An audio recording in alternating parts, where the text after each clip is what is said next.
All right, let's get started. Hello, class. Today we will be going over homeostasis systems as we wrap up IS5. So, your guiding question today, how do cells work together? I want you to think back to what we learned last week talking about stem cells. Remember we learned that embryonic stem cells, remember so you start a sperm and egg, the little zygote, eventually develop up an embryo and you generate what's called embryonic stem cells. Remember stem cells through differentiation become all types of cells in the body. But what do we mean by that? So why do they need to become a bunch of different types of cells? Take a look at these different cells you have in your body. Think about it. What differences do you notice about these cell types? So first, just look at it. What's the very obvious differences that stand out? Yeah, size and shape. They look at these size and shape. So each one seems to have a different shape, different structure, different size. So what organs do you think these cells might make up? Well, what do you think? What organs might these go into? And why do cells look different in the first place? Have you ever actually asked yourself why cells look different? Let's start at the beginning. How many different types of human cells are there?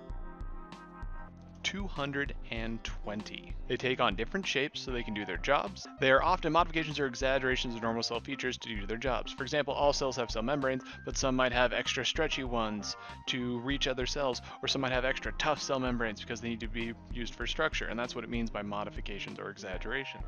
White blood cells change the shape to engulf and destroy foreign materials such as bacteria. Sperm cells have to be able to swim, so they have that long tail. Red blood cells actually don't have a nucleus. They're one of the only cells that don't have a nucleus, which means they also are one of the only cells that can't, replicate. They do that so they can hold more oxygen, they have more room. The nerve cells have long extensions so that they can connect to and send signals. Some have really long ones. How is the cell structure related to its function? It's important to remember that the structure is dependent on the function. It didn't go the other way around. It wasn't like we had a bunch of random shell shapes and we're like, all right, use this one for this, use this one for this. What happened was over time, based on the function it needed to do, the cell has evolved its structure to perform that function. It's important to remember that. What is the advantage of cell specialization? We started as stem cells, we differentiated out into all these different types. What's the advantage to having specialized cells? Well, first off, it improves the efficiency and function of the cell. If you have a cell that's designed to do a certain job, that's going to do that job way better than just a random one. And then it also saves energy because it only needs the structure for a narrow range of function. That means that it's not like every cell needs to be able to do every job. That cell type only needs to do that job. It doesn't need to have the parts, pieces, or energy to do all the other jobs. It just does what it needs to. It increases efficiency and saves energy to have specialized cells. If you haven't already, watch the levels of organization video on the human body. It's an important video to watch as a human being, because you should understand how your body works. If you've already watched the video, you should understand that the levels your body's organized into is cells, tissue, organs, and organ systems. So you start with the smallest unit, a single cell, a clumping of cells or tissues. Then if you have enough of the same type of clumping of cells that are performing a function, that's an organ. If multiple organs are working together, that's an organ system. There are 11 different systems in the human body. Each one of these performs a different task. They have jobs, they have roles in your body. So we're going to focus on the circulatory system. So watch this video on the circulatory system.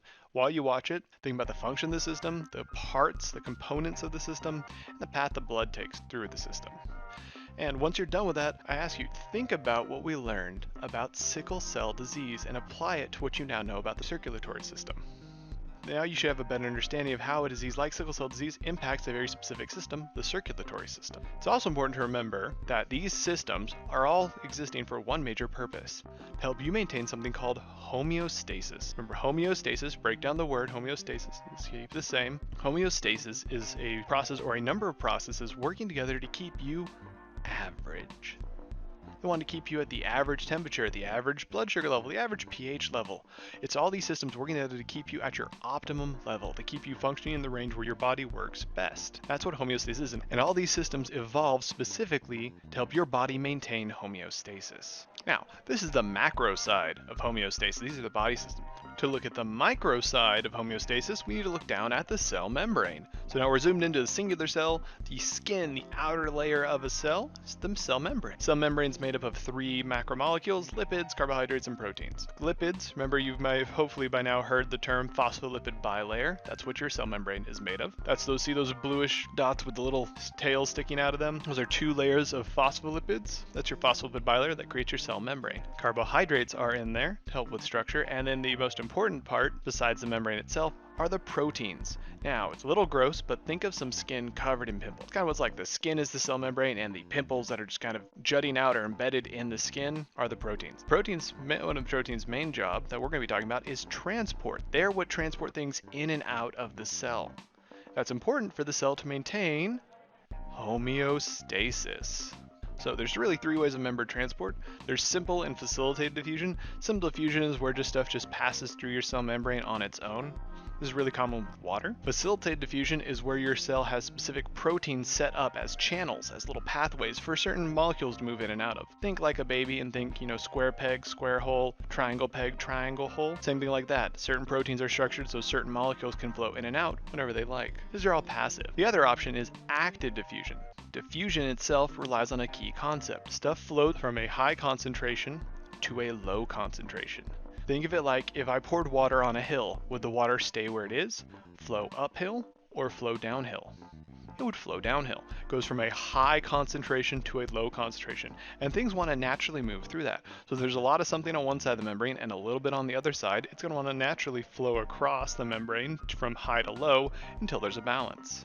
But that's not always what your body or cells want, and that's what active transport is. Active transport is where you're actively spending energy to push stuff from a low concentration to up high concentration. You want to move that water up the hill, so you're spending some energy. There are tons of reasons to do this, everything from energy generation, facilitating movement, and things like that. But for this guy, imagine you're swimming in a pond and you accidentally swallow some pond water. Now, there's way more pond water outside your mouth than inside your mouth, but you're still going to spend some energy to get it out because you don't want it there. These processes are all important for maintaining homeostasis in your cells, and since your cells are probably the lowest level, maintaining homeostasis in your body. So this leads us to your osmosis lab. For those that don't remember, osmosis is that process we're talking about flowing from high to low, specifically talking about water. Osmosis is the process where water diffuses from high concentration to low concentration across a membrane. You guys are going to do a little experiment with that. So make sure you read the background information. It'll help review some of this material. Once you've read through it, go ahead and start up the little Osmosis virtual lab. Remember, it uses Adobe Flash, so you might have to go through some of the Adobe Flash setups. It will then yell ouch at you. Don't be startled. It's going to give you 3 cells to start with. And we're learning a new term, hypotonic, isotonic, and hypertonic. These words are pretty easy to understand. Hypertonic. Hyper. If somebody's hyper, do they have a little bit of energy or a lot of energy?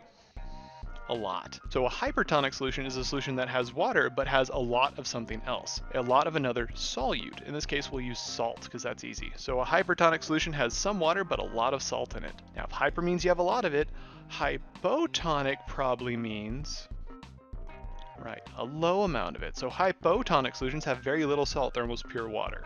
And the one in the middle, isotonic, probably means, a balance between the amount of water and the solute. So now we've got 3 cells here. We've got a blood cell from a human, a plant cell from an elodea, and a paramecium. Now, paramecium is actually an amoeba. That's the whole organism. It is a single-celled organism commonly found in pond water. So we've got a red blood cell from a human, an elodea plant cell from an elodea, and a paramecium, an amoeba by itself. So now, remember, the whole concept we're trying to learn here is that water flows from a concentration of high to low. Water wants to move from where there's a lot of water to little. So there's a lot of water outside and a little bit of water inside. The water's going to flow inside. If there's a lot of water inside and a little bit of water outside, water's going to flow outside. You've got it. So let's look at red blood cells. Humans are a little salty. We have a lot of water, but we have some salt too. So this cell has some water and some salt in it. So what's going to happen when I drop it in a hypotonic solution? What's going to happen? So let's find out. The cell inflates like a bubble, and if it keeps inflating, it's going to pop. So why did this happen? Osmosis. So there's some water inside and some salt too, but there's almost no salt outside, which means there's more water outside. So there's more water outside the cell, then it's going to flow to where there's less water, which in this case is inside the cell. This is the natural process of osmosis. But now, what if we went to the other side? Hypertonic. There's some salt in your blood cell, but there's a lot of water too. And out here in this hypertonic solution, there's a lot of salt. So what's going to happen? It's the opposite effect. Now there's a higher concentration of water inside the cell and a lower concentration outside, so water's going to flow out of the cell, causing the cell to shrivel up. But don't worry, we'll help the cell out. We'll drop it in isotonic, which isotonic means balance, and it is balance. This is the natural state. So this means there's a balance of salt and water, so the cell stays the same. That brings an interesting fact. The closest other substance to your blood on the planet is actually seawater, because it's slightly salty water. Regular water, as you saw, actually causes the cell to inflate.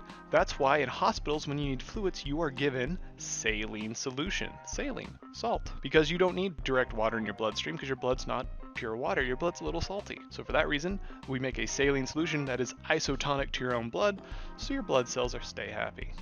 So, finish through this little thing, learn, take notes, and fill out your data table.